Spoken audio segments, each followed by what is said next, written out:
it's so unfortunate that there was a time, sometimes last year, February 2020, that we were at this path, and this particular incident generated the media attention, especially the kidnapping, the clashes between farmers and the herders in that part of the state. It seems we have a resurgence of that. What is happening?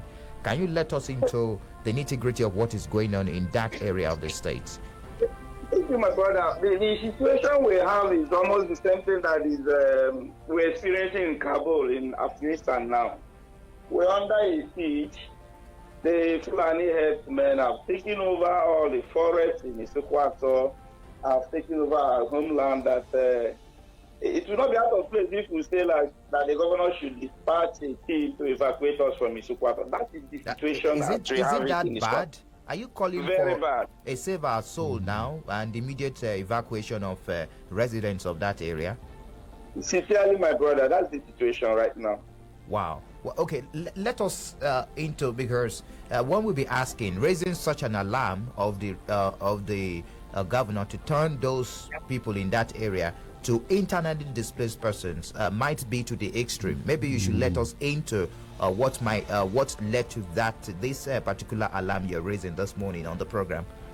Yes, it has been a recurrent decimal, and unfortunately, that's been our position for the past 1 year. And I remember even early this year, it was a topical issue which your media organization has helped us to let the international community and Nigerians to know what we are facing. Yes, we thank the state government for their interventions here and there on this issue. But of recent, in the last 3 weeks, suddenly we had an inflow of Fulani herdsmen into the forest with over 10,000 cows everywhere, harvesting all our crops, making the farmland unsafe for anybody to venture to visit his or her own farm, harvesting all the cassava. We are good in cassava, and feeding the cows with those cassava in violation of an existing law of the state that ban open grazing. But that's the situation. And the security agencies, in fact, I feel that these people are more emboldened with the presence of the security agencies in Isuikwuato. Isuikwuato is home to the area command of the Nigerian police. Isuikwuato is home to 143 battalion.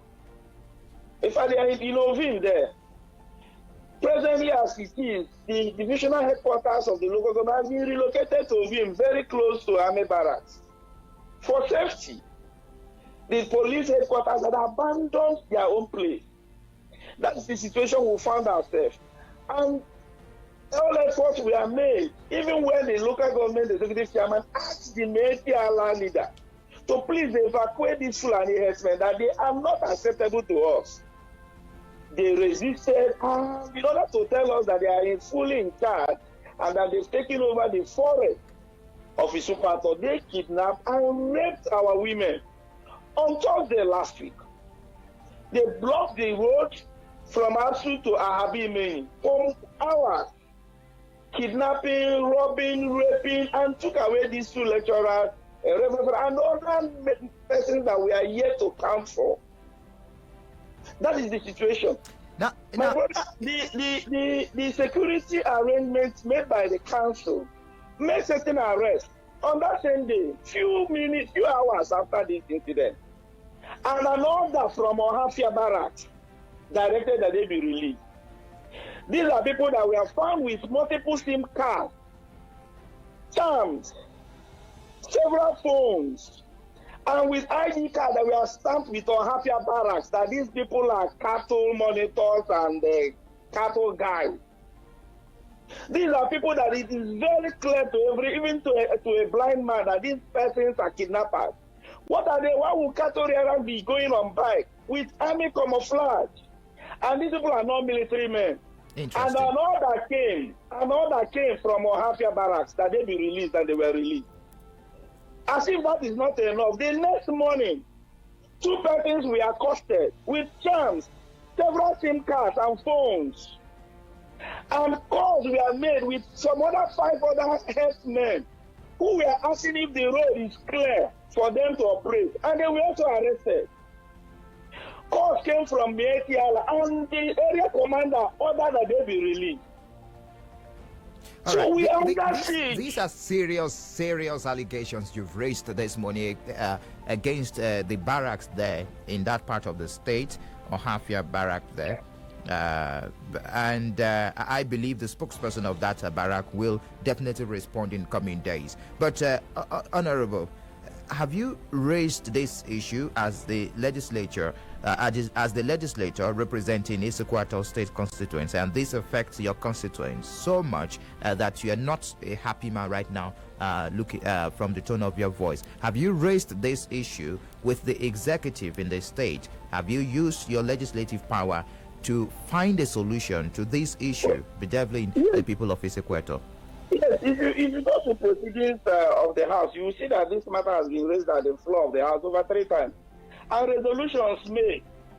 And it was upon that we even invited the brigade commander of Hafia. The commissioner for police was also invited. The DSS director was also invited, and every other security heads were invited. And we told them in very clear terms that, look, that they should implement the law that bans open grazing and movement of cows and cattle in Abia State. That they cannot move from one location or to the other on foot. It's a very clear provision of the law. I understand. The House of Assembly has passed that into law, and I think it has been assented to by the governor. It has been assented into law. The issue is implementation. Are you saying that it has not been well implemented in your constituency? It has not, because the security agencies have refused to do so. Deliberately, most unfortunately, very deliberately, they have refused to implement a valid law that has not been rendered null and void by any court of competent jurisdiction in Nigeria. Deliberately. Okay, let's look at the issue of using in-house security architecture to fight insurgency, to fight terrorism. Because one might be relating this to terrorism, to fight banditry, especially in your constituency. I understand that there are local vigilantes from the last discussion that we had on this particular topical issue. Local vigilantes that were employed by communities, that were employed by the local government. Are they still in place? And how functional are they? Well, in as much as I wouldn't talk about their capacities very much because it's a security issue, but I think they need funding and they need motivation. The truth of the matter is, the local government, you can see their financial autonomy, their strength is right now under the Constitution and what is actually the true position right now. A situation where the local vigilantes do not have any functional operational vehicle, which I want to use this opportunity to ask that the state government to intervene, at least give them 1 or 2 healers vehicles, because Isuikwuato is bounded by other states. You have Imo State, you have Ebonyi State, so it's a local government that should be expected to face such security challenges. If possible, I will also ask that the state should improve on the security vote that is given to Isuikwuato local government so that they can better fund and equip. You should also know that there are categories of arms that you should be expecting these local vigilantes to carry. Okay. These persons, I've interacted with the people who escaped from these kidnappers. That's very nice.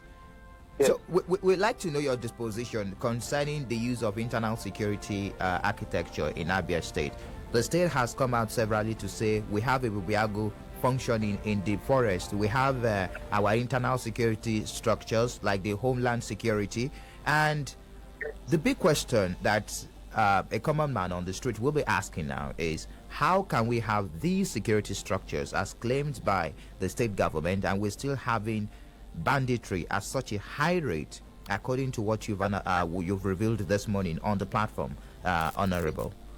The truth remains that I'm a lawyer and I understand the constitutional limitation of these security outfits. You see, they are just intelligence gathering. They do intelligence gathering and give a feedback to the police and the army. Like those people they arrested, they couldn't do anything that to report back to say, look, we have these people. And others we are giving that they be free. Others we are giving. But the first one that the local vigilantes did, on that same Thursday night, they were freed. They were not even profiled. Pictures were not taken of them, no video recording, nothing. There was an order that they should be allowed to go, and they were allowed to go.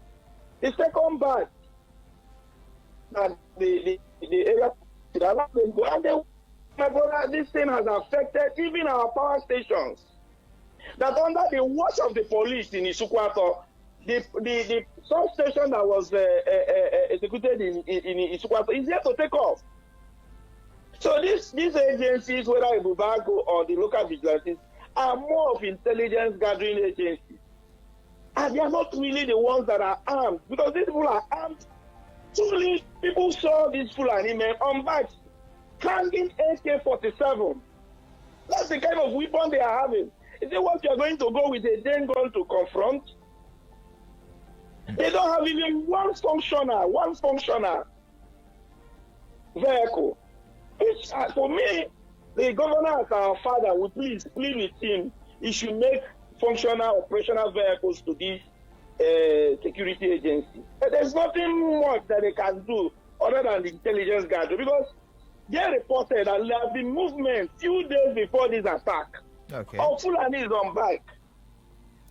And my brother, the fear there is that what has happened in Kabul, in Afghanistan, is going to repeat in Abia State, because these people have come to occupy till the end, if nothing is done. Such a pathetic and terrifying picture you've painted of what is happening in your constituency this morning. And they save our soul to the governor that you've asked the governor to evacuate those in that area as soon as possible. If I'm right, that's what you're asking for, Honorable Emeka Okoroafor. Thank you, my brother. All right, I do appreciate your contribution this morning.